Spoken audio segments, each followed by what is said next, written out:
This week, Doug and I talk about secure coding practices. In the news, Alibaba's cloud security team discloses an Apache Spark REST API exploit.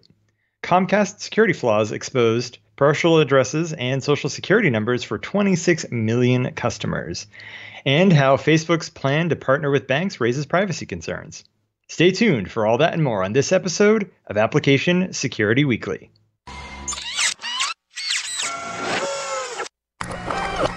This is a Security Weekly production.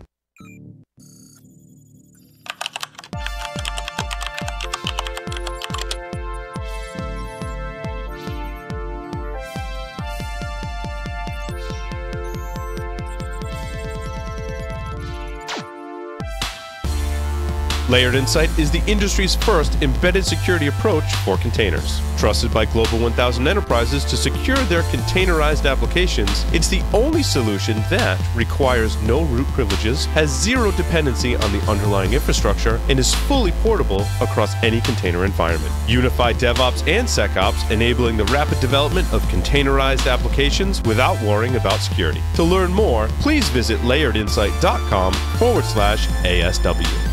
Rapid7 powers the practice of SecOps. Using shared data, analytics, and automated workflows, SecOps unites IT, DevOps, and security teams to make security an outcome of innovation. Rapid7 combines technology, expertise, and advocacy to drive vulnerability management, application security, incident detection, and log management for more than 7,000 organizations worldwide. Power up your SecOps practice with a free trial at rapid7.com/securityweekly.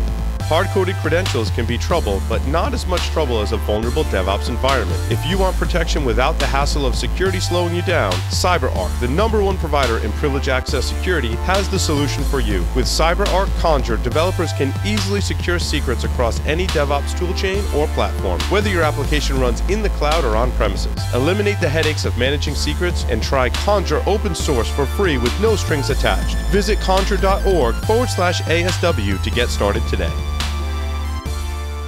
Welcome, everyone, to episode 28, our 29th episode of Application Security Weekly. I am, of course, your host, Keith Hoodlet, and I'm excited to be joined by my clever co-host, Dr. Doug White. Doug, welcome to the show. Hi, I get to be on Application Security Weekly. You don't. Well, Keith does, but the rest of you don't. So, yeah, I'm really happy to be here because I love attention, and when I get to be on really cool shows like this, it's exciting. Well, it's good to have you back. I know that we had you on, gosh, I feel like it was 20 plus episodes ago at this point, but Paul was out for something and he, pinch hit for him that day, and it was great. And so we're super glad to have you back, especially because in this case, we want to talk a little bit about, development and secure coding practices, which I know that as a professor at, let me guess, Salva Regina University, if I'm not mistaken. Is that it? Am I accurate on that? No, you said the bad Roger S Williams. word. We don't say that word here. Look at my shirt. Yeah, it's Roger Williams. I know the mic's, but yeah, it's Roger Williams. It's okay. Roger Williams University. So, as a professor that teaches development and programming to students, I wanted to make sure we talked a little bit about secure coding practices in general for our audience. I like that. Yep. I think we should always talk about secure coding practices. It's really hard to talk about it because a lot of students and a lot of other people. It's one of those things that's just so all-inclusive and not inclusive that it's really challenging to find where do you inject. I mean, I know the academic answer is everywhere. It's always a part of it, but it's not. I mean, it's like trying to teach people neurosurgery while they're taking basic anatomy, and it's really challenging. Speaking of neurosurgery and basic anatomy, by the way, a couple of quick announcements. So first, we do have a webcast with Endgame being held on August 16th, so that is later this week, from 3 to 4 p.m. on phishing prevention. So go to securityweekly.com/endgame to register. I don't think it'll be neurosurgery, but I know that phishing is a prevalent problem everywhere, and well, quite frankly, it's a good thing that we're covering it with such a talented group of folks over at Endgame. Also, again, not neurosurgery, but important, Thermo Fisher Scientific, my employer, is hiring. Specifically, I'm hiring. I'm actually looking for 2 openings right now. I have an application security engineer as well as a senior application security engineer. So if you go to wiki.securityweekly.com and click on episode 28, it is under the announcements section with links directly to apply. If you have questions, hit me up, hoodie@securityweekly.com. Happy to answer any questions you might have after looking at the job descriptions.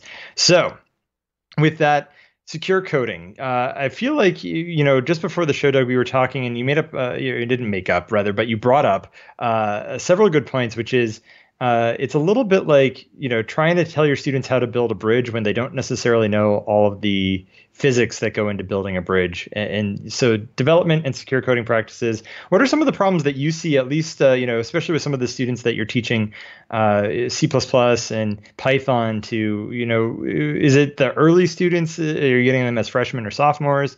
And what sort of challenges are they facing, let alone, facing security problems? Well, there's a lot of different analogies for this. I mean, there really are. And sorry, I was applying for those jobs right now, but it's very, very frightening because one, you're in a language environment you don't understand. So it's like, okay, so take yourself and put yourself in a foreign country where they don't speak the language that you speak, and you don't speak the language they speak. So you're surrounded by this, and now you're being asked to order crepes at the French restaurant, and you don't know how to speak French and they don't speak English. And so that's the first part of the problem, is it's like, how do I say strawberry in French? I want a strawberry in my crepe. Difficult. But now let's add to that there are people all around you who may want to throw something awful in your crepe while they're making it. And all you're really worried about is, I want a strawberry in my crepe. And all the people around you are like, I'm going to throw, refuse and dog poop and all these things into your food while it's being made. And the cook just wants to make the food. You just want to tell them what you want. And in the meantime, there are other people shouting all kinds of things and telling you how to say the wrong thing in French, and you end up in a giant mess. And that's really, really challenging because you've got students that are intimidated. I mean, programming is one of the classic things of intimidation. I mean, if you go to any school anywhere and you ask people, what are the classes you don't want to take? It's calculus, it's biology, programming. I get that constantly from people saying, well, I wouldn't have to take a lot of programming in this. And you're like, what? Like, yes. And then they're like, okay, what else could I major in? And that's a scary business. And then once you add to that the idea that not only do you need to code it, do you figure out a way to put this on the screen and make it work, there are going to be people all around trying to damage that. That's problem one. The second part of the problem is most people. So remember, when we're dealing with freshman students or freshmen and grad school students, those are most people. They're not people that were just predestined to do this. Some of us have that kind of brain set from day one and trained up as engineers on the backside. But most people that are going into computer science engineering are people that like to solve problems. They're not people that like to think about how to unsolve the problem or how to break the problem. They're the people that want to solve the Rubik's Cube. Like when I got a Rubik's Cube, I was like, how can I take this apart and put it back together again so that it's solved? Instead of like, well, let me turn all these sides and spend 15 minutes figuring it out. I was just like, if I took all these cubes off and stuck them back on the right way, the thing is solved. Yay, I'm better than you. And that's the security side of the world. How do I get in the window? Whereas the most people say, I open the window. But the security people say, could I pick the lock? Could I break the glass? Could I go around and come in a door?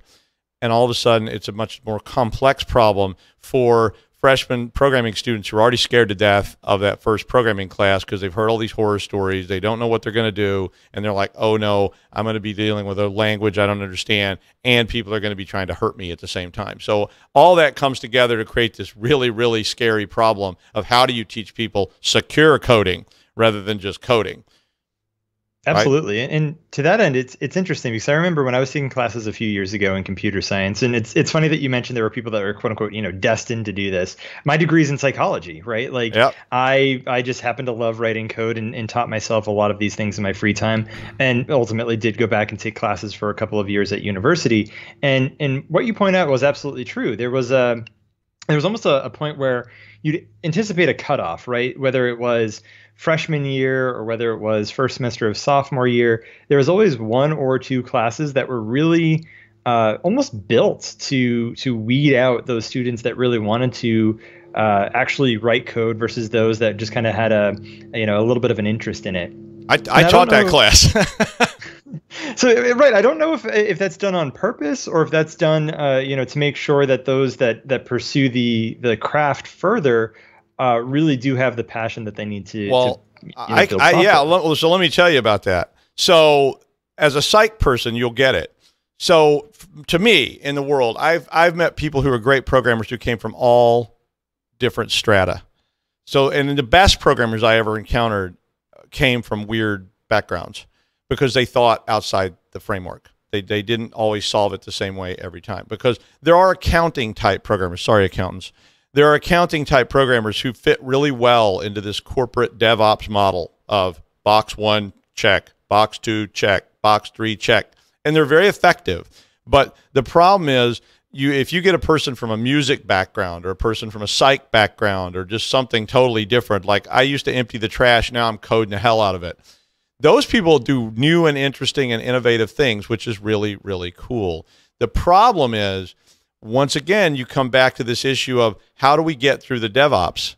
How do we get through the waterfall model?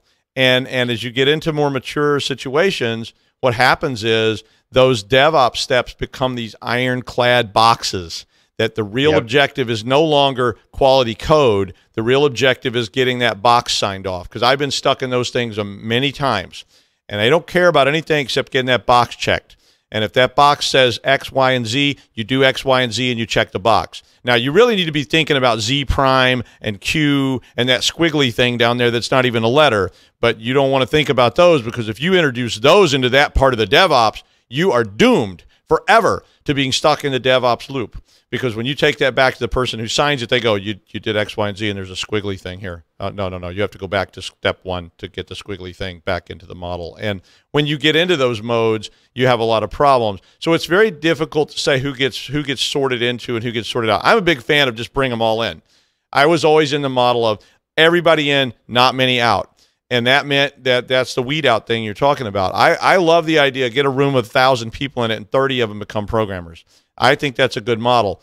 Schools, not so much fans of that anymore, because it makes universities really, really nervous, because we used to have the model of not everybody can do this. Now we have the model of everyone's capable. It's the instructor who's not doing a good job. Yeah. So it's also the other problem, which is, graduation rates, right? Like if they continue to take the classes, but they fail the class, they can't really do the programming, but they're learning something. Yeah, it gets messy. And needless to say, what I started thinking about with a lot of the classes that I took is, first of all, in a university setting, you don't encounter a lot of the problems that you're going to ultimately encounter in the real world that lead to vulnerabilities. Mm-hmm. Good example is authentication and password management. Yep. I don't think, the 2 years of classes that I took, I ever once had to write an application that had any form of authentication mechanism. Right? Like, it's almost, it's weird, right? It's almost as though universities teach to the whiteboard type application assessments that you might get when you're going and interviewing at, say, Google, right? Yep. But they don't ultimately teach you the useful skills that you need to do different things like input validation or output encoding, which, by the way, those two things aren't necessarily security related, right? Input validation is where a name field exists. You didn't put numbers, you put a name, right? Here's another good example. When I was an undergraduate and I took computer science too, I had already been coding for a while, because I started coding when I was like 14. But when I took computer science 2, the first assignment was you had to steal the assignment from the instructor's folder on the system. And he said, if you get caught, you get an F. So now me being me, the first thing I did was go in and hack somebody's credentials on the system and use their credentials to steal the stuff out of the instructor's folders. So if I got caught, it's on them. And this was a very positive experience for everybody involved, because everybody there was in the game, and it was very common on those old mainframe systems. A lot of people were trying to hack things. People wrote malware, booby traps, all kinds of nasty stuff. I was telling that same story to somebody at a university maybe 10 years ago, and that person looked at me like I had just suggested that, we teach students using, like, if you get the question wrong, we blowtorch your feet. And they were like, that's the most unethical thing I've ever heard of in my life. And I was like, why? They were teaching us to be good at our jobs and to think through the problem and to think about and stuff like credential validation. I used strong passwords before anybody even knew what it was called, because I did not want somebody in freshman engineering class hacking my account. So I made up really ridiculous passwords. Everybody else using passwords like 777. I was like making up these long passwords, and I actually was teaching myself how to do passphrasing and stuff with like weird switches so nobody could hack my account.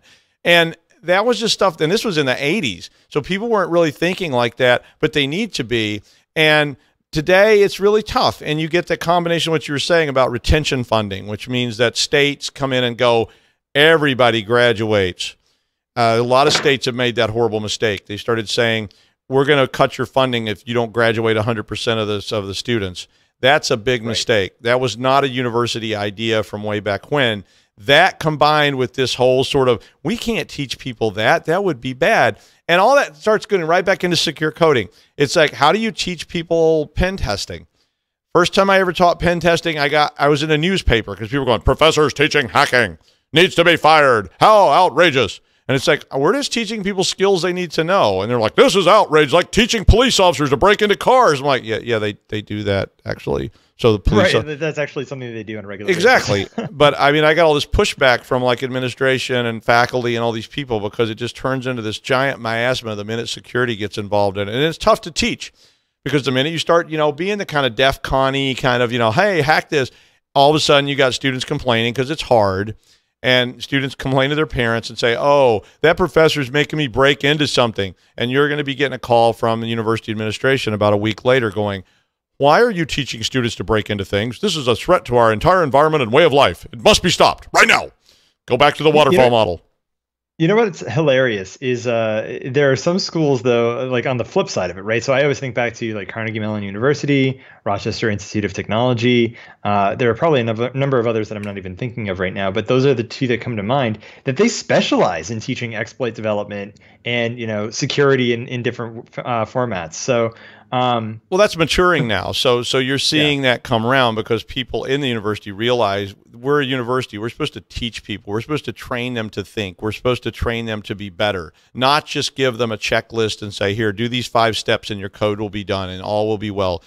Universities that are teaching people to think, that's what we need to be doing. And that was the whole idea of university since the ancient Greeks started it, was when you feel like you've learned enough to do the job, you can leave. I mean, that's how the Greeks did it. And, you get Plato to sign off on your philosophy and you can go out and find your own benefactor.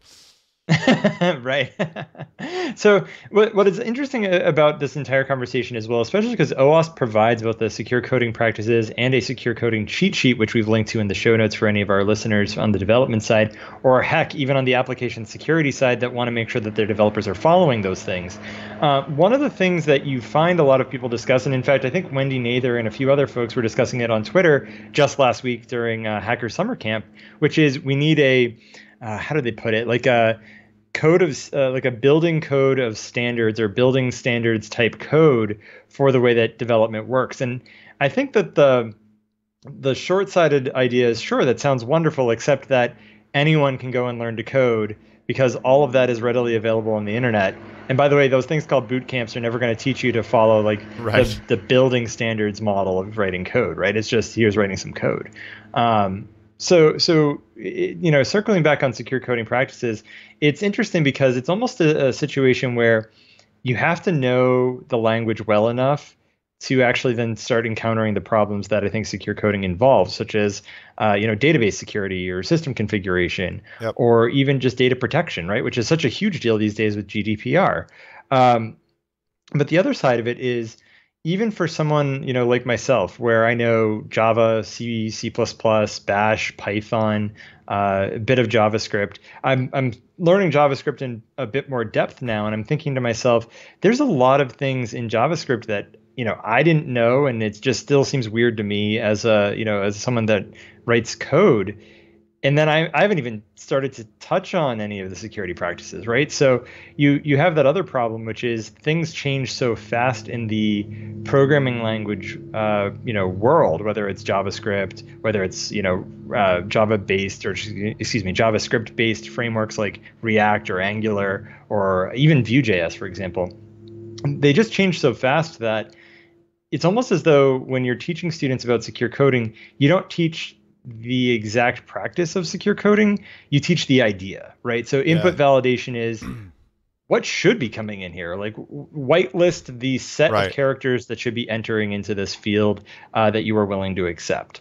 Output encoding, like how do you want it to actually be displayed back, and are you carefully thinking about what you're willing to accept as input?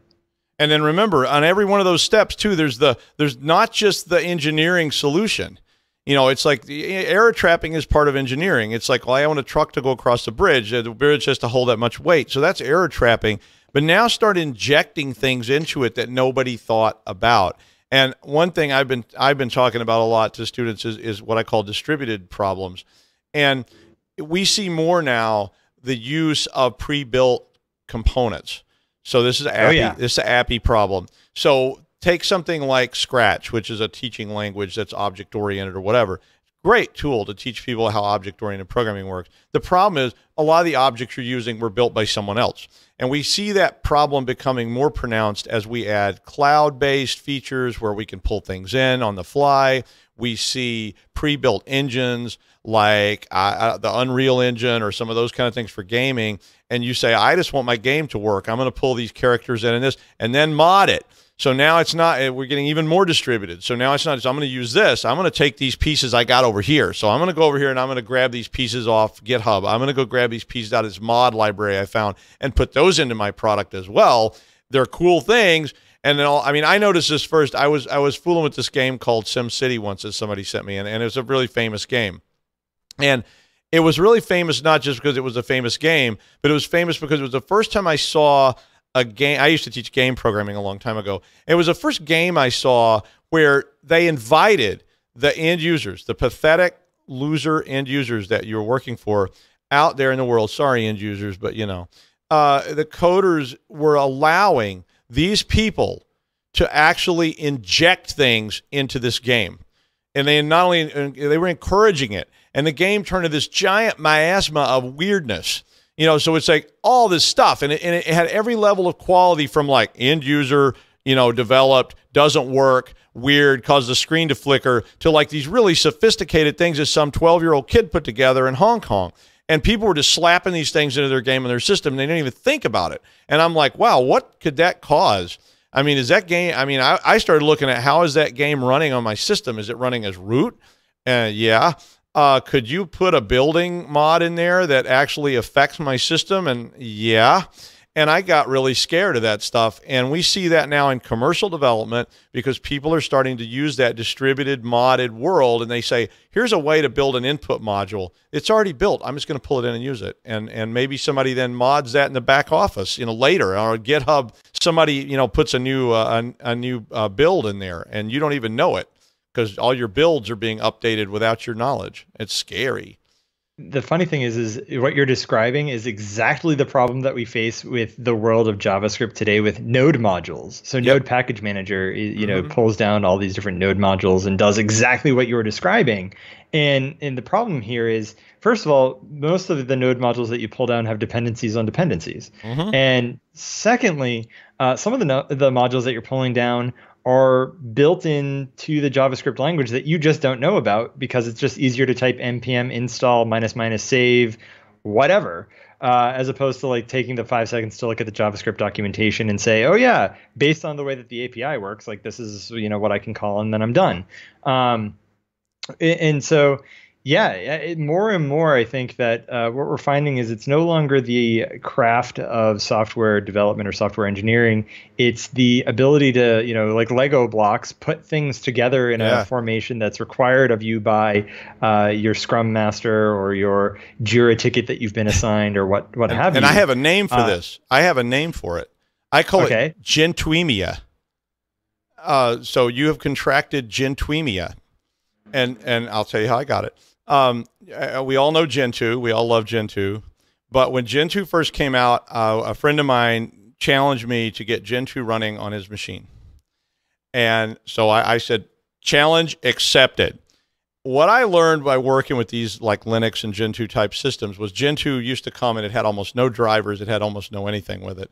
It was a nightmare. And you found yourself in this just like slash and burn problem solving mode.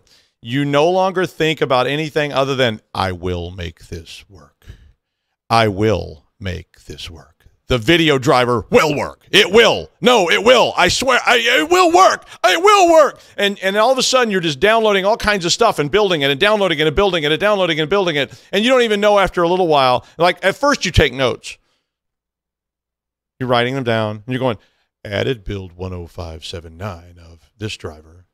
And you're really nice and engineering about it. By 12 hours later, when you've had 96 cups of coffee and now you're pouring whiskey in the coffee and vodka in the Red Bull or whatever works for you, you're just like, all the notes are in the floor under the empty pizza boxes, and you're going, work, work, work, damn you, work, work, work. And then all of a sudden it works, and you go, done, I'm out. And I have no idea what I just did or what I pulled in there or what builds are in there or what I added or took away. And that I call gentuemia. And you have the same problem in programming. Now you have all these things available to you in this giant miasma of the world, whether it's in the cloud or it's in GitHub or wherever it is, and you start pulling things in because you want it to work. And in hour 12, it's like, that'll work. That right there will work. I'm going to use it. I don't know what it does, and all the instructions are in Ukrainian, but I'm going to use it because it works. The funny thing is about that as well is then you hand it to ops and you have to run it in production. and then, you know, it's not well documented. It wasn't communicated to ops, you know, exactly how it's supposed to work other than the command that gets it started. You know, and then security comes in and says, we've done an audit of your code and you have these problems. And they say, yeah, it's going to take us 12 weeks to fix it. And we don't have 12 weeks because we're on our next sprint.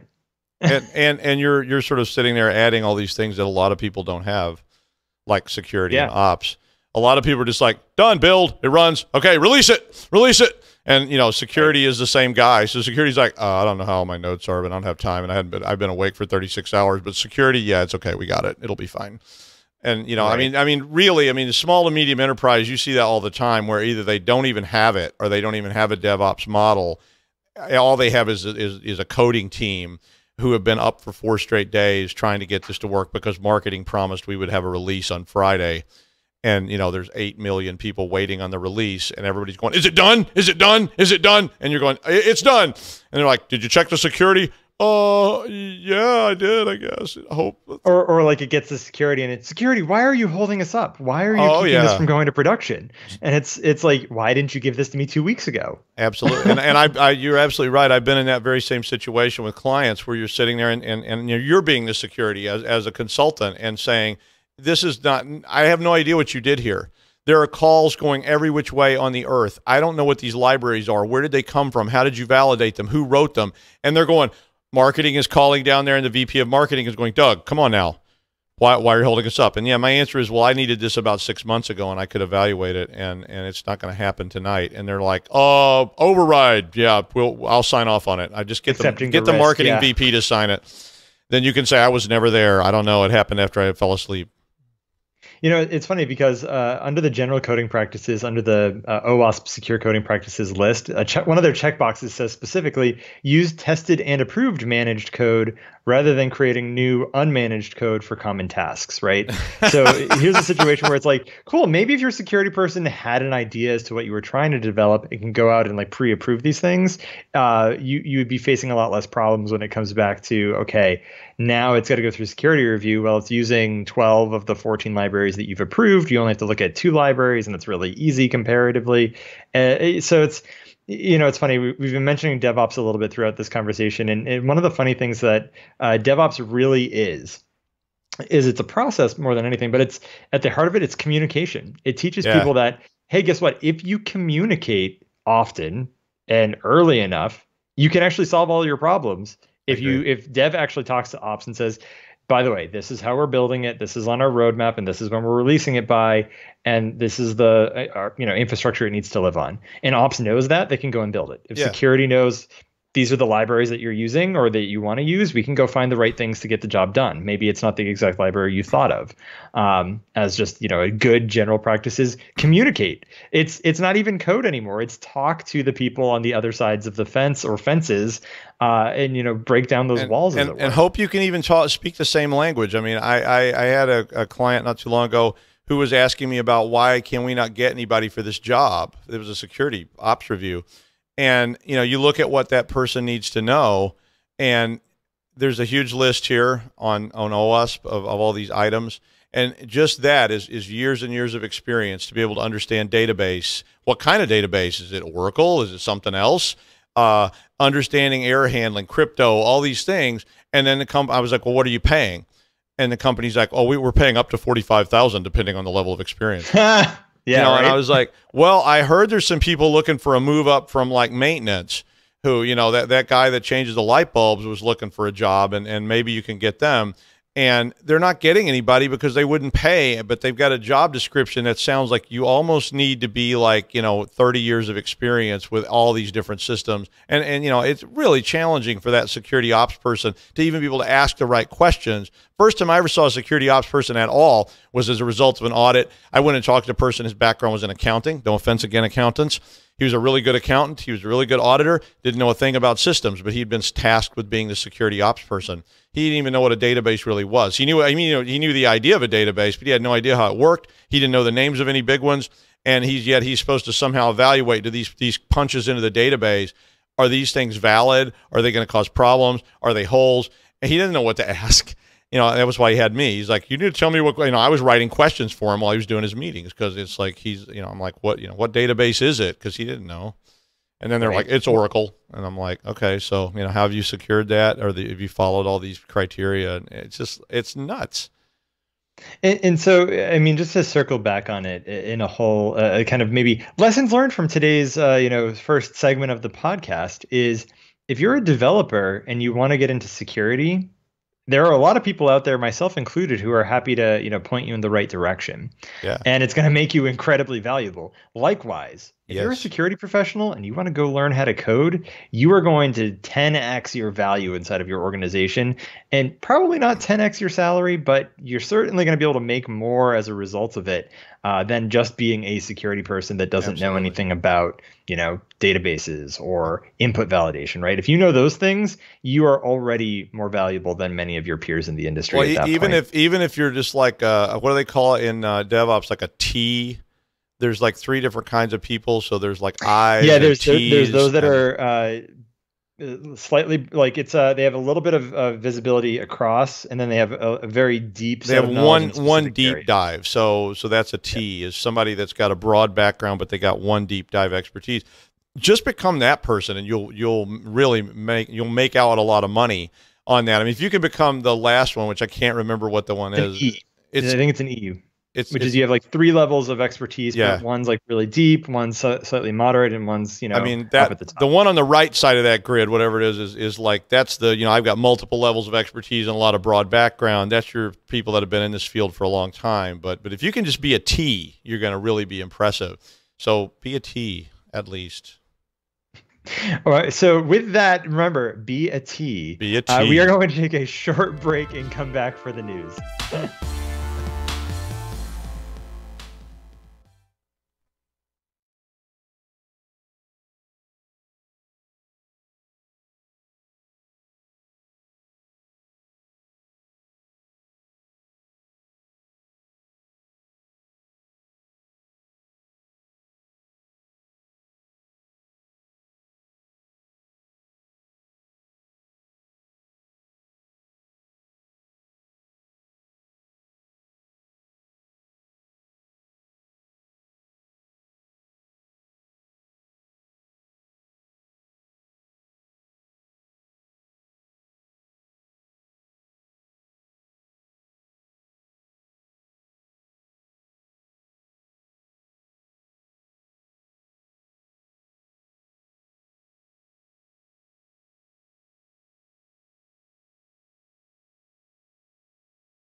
Signal Sciences is the industry's first web protection platform that works in any cloud, any container, any platform as a service, and any modern application architecture. The Signal Sciences web protection platform can be deployed in next-generation WAF, RASP, or reverse proxy modes, giving customers ultimate flexibility and coverage. Protect your web applications with Signal Sciences web protection platform. Signal Sciences, protecting applications, connecting teams. For more information, check them out at signalsciences.com/PSW.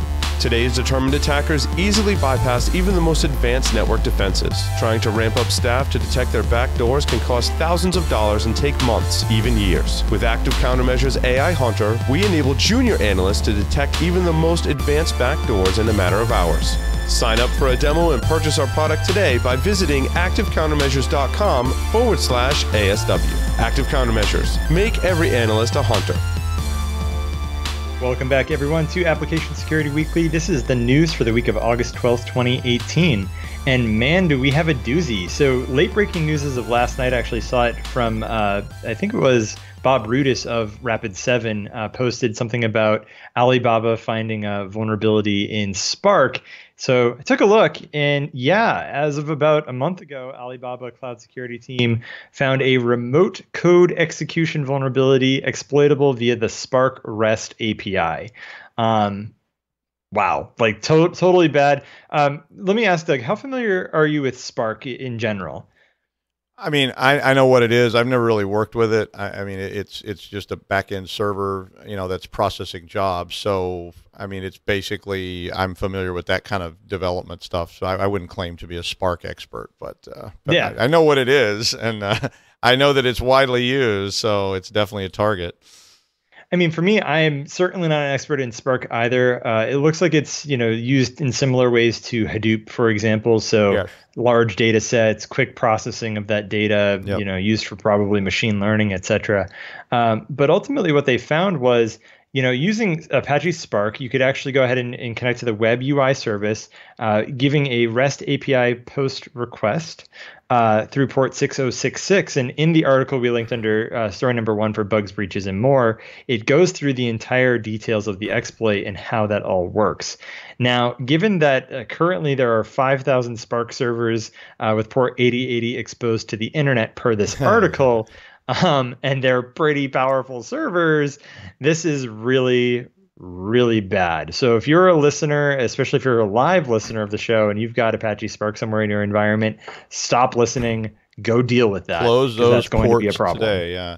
I mean, one of the problems I have with these kind of servers, and I've done some stuff with big data servers, is just that there's a lot of stuff going on there, and a lot of this stuff gets into production. And it's difficult to test all the pieces of it because, again, there's just so many things going on and stuff coming in and going out. And as a cloud got involved in things like this, it meant opening more ports. And there's a lot of connections to all those ports.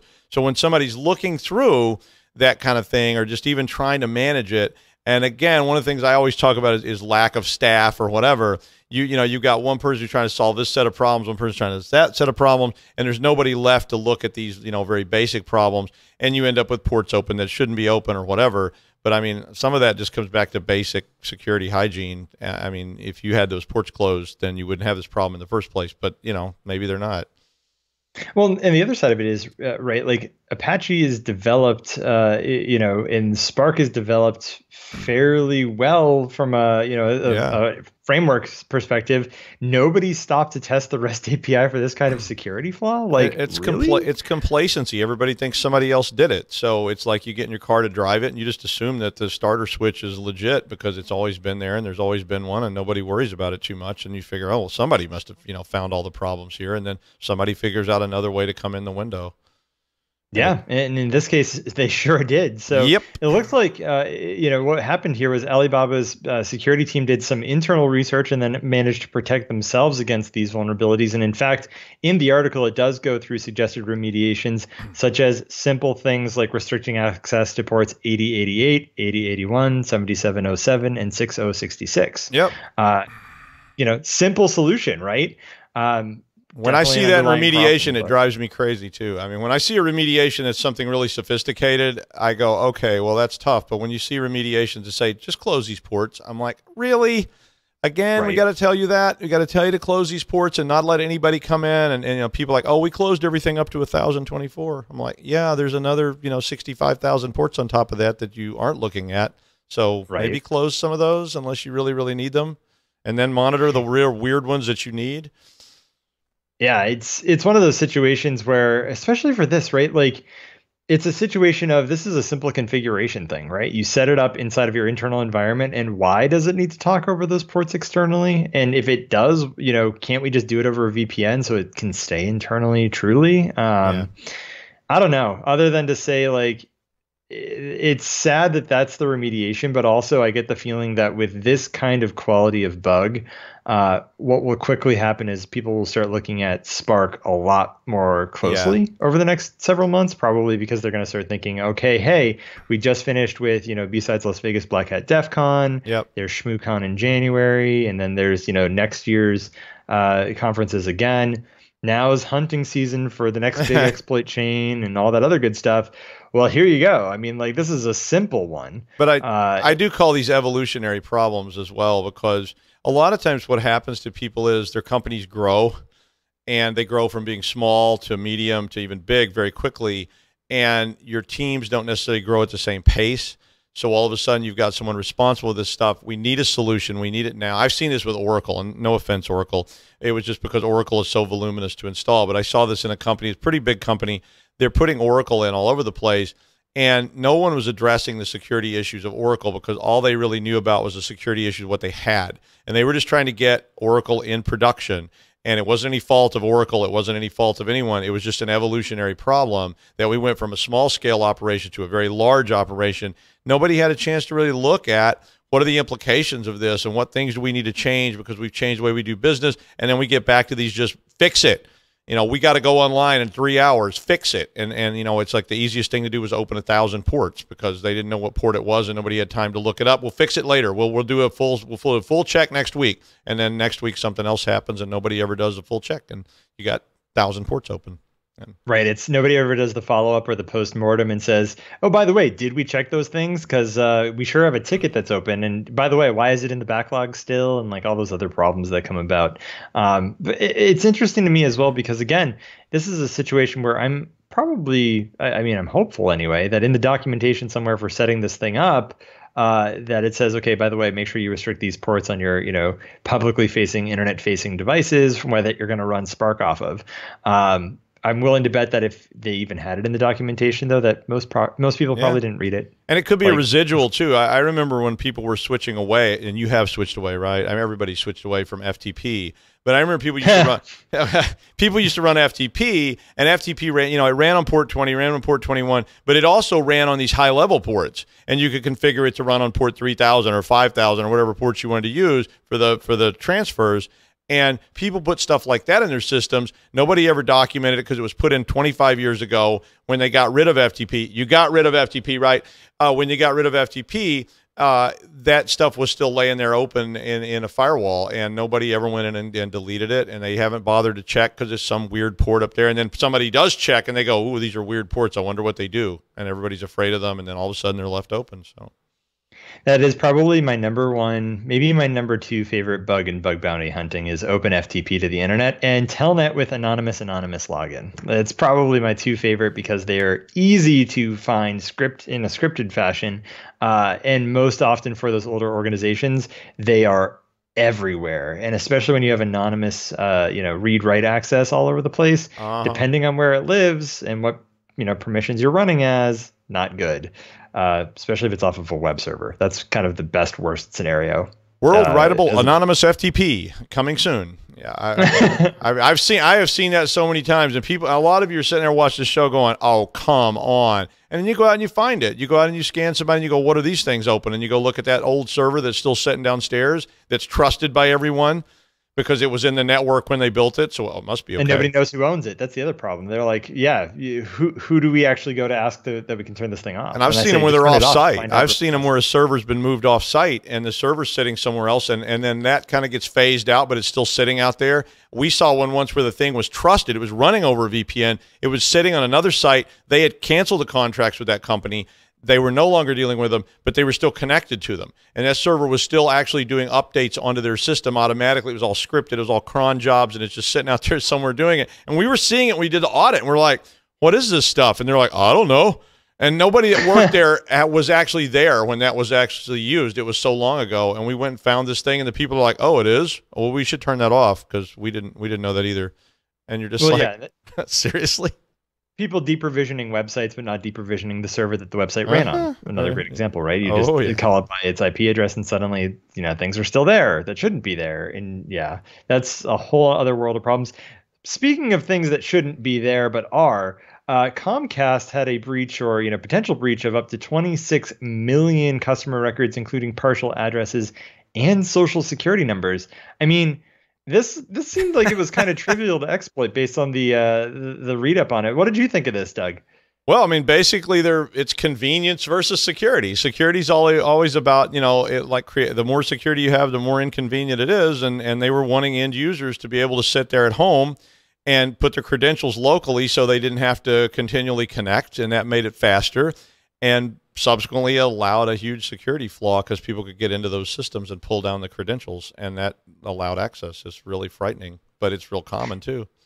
The thing that I find hilarious and terrible about this article is it reads, again, so BuzzFeed News reporting on this wrote, the internet provider was quickly able to patch the flaws. First of all, you were quickly able to solve them. Why didn't you do that in the beginning? Secondly, they wrote, in a statement addressing the data breach, a Comcast spokesperson explained that it blocked the security vulnerabilities within hours, while also reaffirming the company's commitment to security. Quote, we quickly investigated these issues, and within hours, we blocked both vulnerabilities, eliminating the ability to conduct the actions described by these researchers. My guess, they added some firewall rules, and they blacklisted that activity, and there's probably 7 other ways to do it. Of course. I'm so sorry, Senator. We never meant to do this. It was not intentional. I really am sorry. We took every precaution, but we missed a few. So yeah, that's the testimony that you get from that. Oh, yeah, it took hours too. Like, come on, seriously? Like, if it takes hours to fix these things, it probably should have been found a lot sooner. And if it wasn't found a lot sooner, I'm glad that they reacted as quickly as they did. But at the same time, it's like, really, if it only took you a few hours under duress, imagine if you had done that just during the development phase and not had to deal with potentially lawsuits. Even if you audited it. I mean, if you just regularly audited it, somebody should have caught that. If you were testing properly, they should have seen this before it ever became a problem and fixed it, but they didn't. So that just tells you where they are because, again, they got one auditor who's running around for 8 million systems who maybe doesn't even understand how this system works, and they go, could you log in? Yes. Could you log out? Yes. Check. Yeah, we're good. We're going to move on. And that's it. Right. And what was interesting about this is there was 2 flaws specifically. One of the flaws was based on that in-home authentication page that you called out there. So a user is able to pay their bills without signing in, right? Right. And so the portal allowed customers to verify their account information based on partial home addresses suggested by the Comcast site itself, which is like, are they encrypting the data? Because if they are, they're able to decrypt. Like, that's another concern entirely. But if the device was or appeared to be connected to the home network, you could eventually go through and get the first digit of the street number and the first 3 letters of the correct street name, whereby now asterisks hide the rest of it. But then you could use IP address lookups to go ahead and determine the city, state, postal code, and then from there, the second vulnerability was via the sign up page for Comcast authorized dealers. You go ahead and put in the customer's billing address. You could brute force the last 4 digits of the customer's social security number because there was no lockouts or limitations on attempts for that functionality. Like, what? Really? Evolutionary. It's the same thing. It's like we got an old server, we put it in play, somebody went in and set up an application on it, nobody bothered to check the settings on the server. Sometimes it's pieces of it, but it's just, and it works, and everybody says, yay, it works, let's release it, we're good to go. And then, nobody audits it, and boom, you get popped. Yeah, trivial lockout mechanisms. I mean, same IP address requesting, 100 requests in all of 40 seconds. Maybe that's a problem. And maybe you should identify that. But remember, until there's some kind of consequences for this stuff, it's just going to keep happening. What's the consequences here? zip, because what are Comcast customers going to do? Set up their own home cable TV network? Probably not. Wish. So, when Comcast gives you this notice, or whoever it is, I mean, we all get these notices constantly now. And, when the Office of Personnel Management, the federal government calls me and says, oh, yeah, we lost all your stuff. Sorry. We're going to sign you up for this ID theft service for 3 years that you're already a member of 12 times. And thank you. And we really appreciate your business. Bye. And, or you get an even worse one where they go, we recommend that you contact your local Social Security office and request a new number. Here's the link to that site where you can fill out 9,000 pieces of paperwork, and maybe in 6 to 8 years, somebody will get back to you. We suggest you do that. I'm sorry, one more. This is really grinds my gears. Listen, the first one of these things I ever got was from a university, not Roger Williams University. It was a long time ago. The university suggested I go to my bank and change all my bank account numbers. So I had to go to the bank. They suggested I go to the Social Security office and request a new Social Security number. They requested that I change all of my passwords, logins, et cetera, the usual stuff. They gave hourly employees a half day off work to go do this, but they did not give salaried employees any time off to do this. And I was like, you really think we could do it? Even if I could do this in half a day, I'm going to go to the Social Security Administration in half a day? Really? That's your get answer? a new number in half a day? Yeah, it's like telling me to go to the DMV and get new license plates, and we're going to give you 3 hours off work to do that. And it's like, I can't even get to the desk in 3 hours at the DMV. Right. It's amazing to me. Pro tip for those that work in the U.S. government that are listening. What would be really great is if you had rotating Social Security numbers on a yearly basis as assigned and identified when you file your taxes. Like, suddenly you're no longer tied to one Social Security number every year. So your threat model is now a lot smaller, right? You only get breached within a year with a certain number. As opposed to, say they got records of data that was 5 years old. Well, guess what? Not your number. Doesn't matter Or anymore. what if your Social Security number was a private key? But then we'd have to worry about encryption, and encryption is bad, and we need to backdoor it. Well, they'd have to build a backdoor into it so people could crack it. Yeah, and that would never cause a problem. Not ever. No way. That could go wrong. No way. Never be misused. Speaking of banks and backdoors and problems, by the way, story number 2 under If You Build It, They Will Come. Facebook wants to work with banks to trade data. This sounds bad on a whole number of levels, Doug. What are your thoughts? Oh, I love it, because I can't wait to watch Mark apologizing for this next one. It's horrible. I mean, it just sounds so wrong. I mean, I know Facebook just keeps saying, oh, no, this will never be misused. There will never be any wrongdoing here. We would never sell your personal information for money. No, not ever. We're just trying to make life more convenient for you. I mean, and on the other side of it, it sounds good. It's like we're going to have you're going to be able to go to Messenger, and you're going to be able to do banking and get loans and do all this cool stuff that you want to do. Which I agree. I want to do those things. I want to be able to not go to some place and fill out a bunch of paper forms to get a home loan. That would be awesome. But I don't trust these guys anymore. I mean, they told me to trust them. I said, okay, I'll trust you a little bit. And they just slapped me in the face a couple of times with a dead herring and said, yeah, I'm sorry. We sold all your data to a couple of other companies, including some bad ones, and we didn't know they were bad. I swear we didn't know they were bad, but the money was good, and we did. Yeah, there were some drug dealers or something. I don't know, but we're all billionaires, and you're not so tough. And I don't trust them. I worry they're going to get in there, and I don't know what the security is with that. I can't believe banks would ever even agree to this, because I'm like, banks, really? Are you going to trust these guys and give them access to your systems and say, here, pull all this in, link into our systems with Facebook, which has never, ever had a problem ever before. This story I was like at my house just reading it and going, oh, no. I was really getting ready to pull up the delete for Facebook. I was like, if I didn't have all those family photos of me naked in Facebook, I would be deleting it right now. So the funny thing is that apparently there are ways that you can download all of that data. In fact, just this past weekend, I was sharing this article as I was prepping for the show, showed it to my wife, and she's like, yeah, I'm going to go take care of that right now. And I haven't been on Facebook since 2013. She's been a little bit of a holdout. She's got Instagram and all that other stuff, which is kind of the new, I guess that's owned by Facebook technically, but yeah. it's where a lot of people are going to with photo sharing, right? And so I was like, she's like, yeah, I'll be right back. And she's like, okay, I've downloaded all of my photos and I've deleted my Facebook account. I was like, really? And she's like, yeah, everything so far, okay, not cool.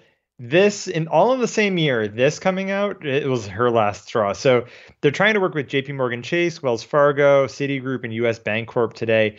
Basically, the article reads that they are actively asking financial services companies for financial transaction data in return for sharing data that they have gathered via Facebook with the banks. So all around, that sounds like just a bad idea. I mean, first of all, Facebook has a pattern of behavior at this point, right? Which is either they are so big as a company that it's one of three things. Either their developers are negligent, either their developers don't care, or either they're actively working to do this sort of thing and then coming back and saying they're sorry after the fact, right? And it could be any mix of those things, right? They could either be ignorant, negligent, or they honestly feel like they're doing a good thing and then the left hand doesn't know what the right hand is doing. Or, Mark Zuckerberg is just a evil, lizard man that wants a bunch of money. Well, let me tell you, one of the great fallacies of the modern age that we all have is that corporations are benevolent citizens. That is a huge fallacy in our society, that we look at a company and we say, that company is not evil. And I'm not saying they are evil, but we assume that they're good. When they're not good or evil, they're simply there to make money. And if they can make money, they will. And they answer to the shareholders, not the customers. So Facebook doesn't care about the customers. They care about the shareholders and the money. And as long as there are no consequences to this stuff's going to keep happening. In my big book of paranoia, think about it this way. AI is getting smart enough to look at photographs that you put online and extract information from those photographs, not just look at them and make that. They're starting to draw conclusions. So if you put a picture up and it shows you on a sailboat, AI is starting to get to a point where it can look at that and go, Doug has a sailboat. Doug must be interested in sailing. Doug must have enough money to have a sailboat. My sailboat's really cheap, and I don't even have it anymore, but there's a picture of me on there. Maybe I should try to sell Doug something else or sell Doug's information to Ukrainian sailing companies. I don't know, but that stuff scares me too, because Facebook is doing that. They're working on those Google's doing those kind of things, Instagram, and on and on and on. So I don't trust these guys. They make me really, really nervous because I don't think they're good. I don't think they're evil. I think they're just about money. And if a new thing comes along where they can make a bunch of money, they're going to do it, and then they'll apologize for it later. Well, and here's the other thing, right? So now you make it easier on Facebook to do, financial transactions of different kinds when they've already had a history of not doing a very good job of protecting that data from like third parties being able to steal it via the APIs that Facebook made available to them. Suddenly you have a whole other world of problems because now guess what? The bad guys are going to go where the money is, which is your Facebook account. Absolutely. And Facebook can further profile you with your transactions. So if they look at your records, they'll know how you live. They'll know, do you live from paycheck to paycheck, or do you have a whole bunch of money in your account? They can start profiling you further without ever releasing that data. They don't have to give it away, but they can really start pigeonholing you into groups. Now, there's a good side of that, is that you're pigeonholed into a group you want to be in, I guess. And, you get targeted with sailboat ads instead of ads for football tickets, which I don't care anything about. I do like sailboats. So if anybody wants to donate me one, I'll take it. But I don't care anything about football tickets. So I do like getting an ad about sailing rather than a football game. So I like some of it, but I also get really scared about it too, because I know there's psych people out there, and those psych people are sitting there and they're making evil little plans. Psych people are evil. I hate to tell you that, Keith. So it's good that you switched, but psych people are out there trying to figure out how to manipulate you. I mean, that's been going on since marketing day one. How do I get Doug to buy stuff he doesn't want or need? And I'm going to use psychology to do it. Add big data to that, and you sure got an awful nice psych workup of me, and you can predict all kinds of behaviors. Now, when I start getting ice pick and plastic tarp ads, I'll get worried about myself. So, well, especially like who in your household is looking up ice pick and plastic tarp ads, for that matter. Yeah, exactly. But so it's interesting that you mentioned that for a few reasons, which is one of the biggest employers of psychologists today are in fact big technology companies. Of course. To your point, right? It's the addictive behavior that they're trying to actually build, more or less. Oh yeah.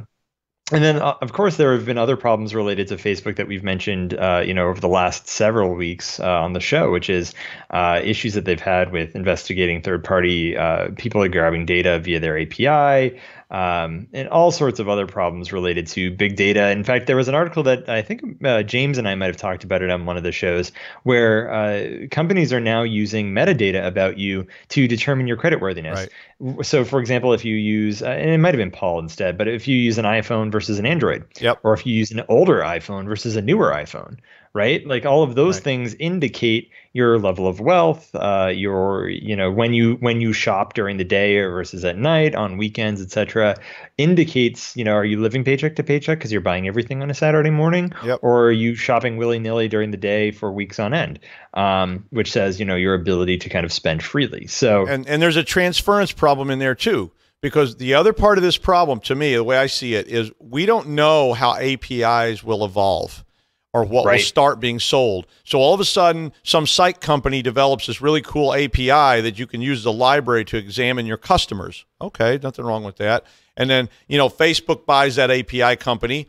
It's got all this mechanism to access all these things. Maybe there's even evolutionary handles in there reaching out to databases all over the world that don't get removed, ports that don't get blocked. And then they sell this to somebody else, and that person goes, wow, look at all the stuff we can access here through this API. And they start pulling it down. And all of a sudden that data becomes like world known, and you'll never get it out of the world. Once it's out there and everybody's accessed it, it'll be in some other database somewhere else. So Facebook can apologize all day long, but your data's already been pulled down into some AI database that's in Brazil.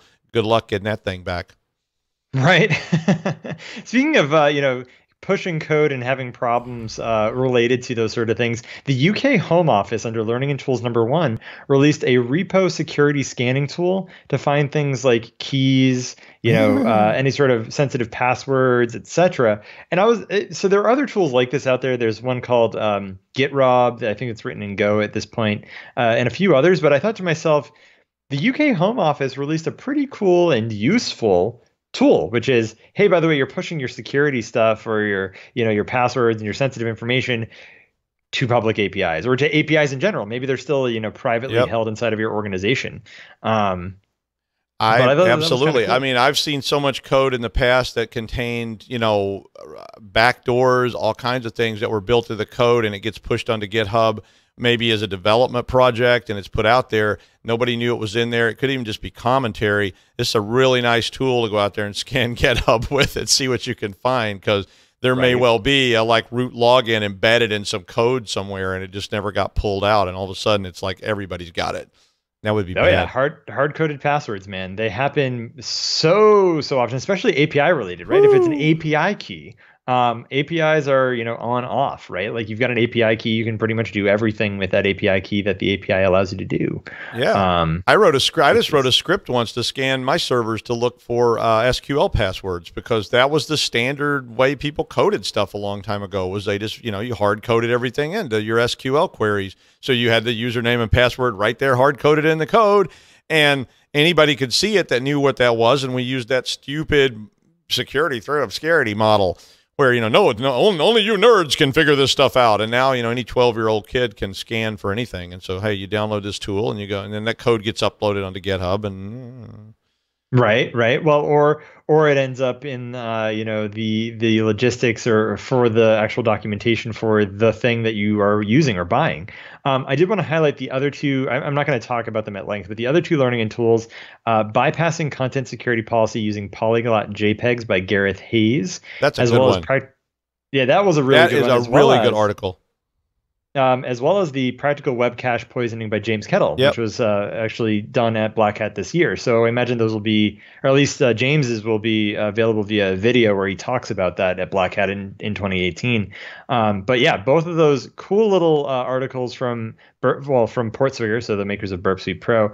I actually did want to mention, because you kind of brought it up in terms of security through obscurity. The article under "If you build it, they will come" #3, hacker finds hidden God mode in old x86 CPUs. Yay! I thought this was cool, right? Oh, the way they got this. Man, that was like porn for me. I read that. I was so excited to read that, because I was like, look at how simple this is. It's amazing. I actually tried it on one of my Linux machines already. It didn't work. Oh, really? Yeah, I didn't have that chipset, but I thought I'm going to try this anyway because it's just too cool. I literally this afternoon, after you called me and said, "Can you come in?" I was like, and I was reading the article. I was like, "Oh, I got to try this right now." I was actually a little late getting over because I was putting that into one of my servers. I was like, "Will this work?" Oh man, that's so cool.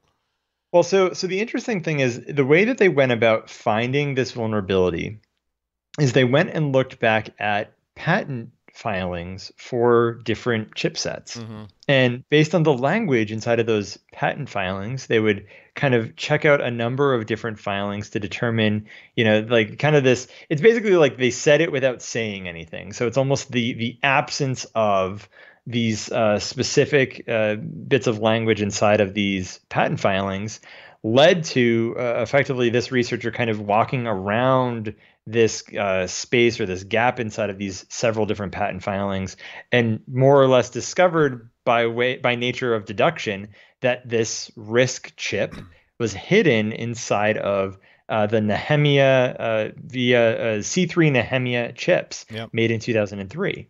And so I think he was looking through the filed patents for US 8341419, which mentioned jumping from ring 3 to ring 0. Right. So he had indications that something like this existed, but didn't really know how.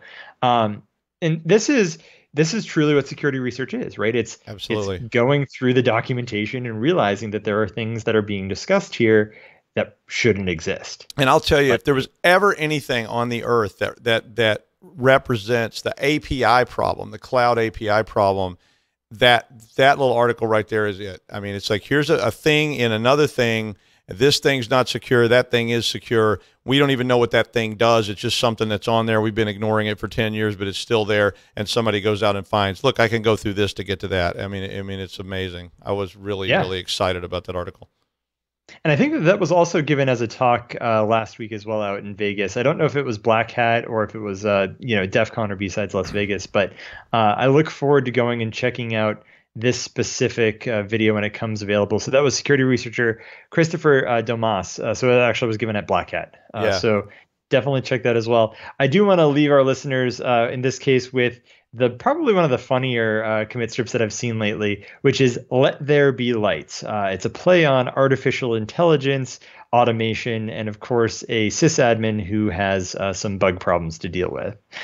So with that, Doug, thank you. And thank you everyone for joining us this week for another episode of Application Security Weekly. Remember to git, commit, and stay classy.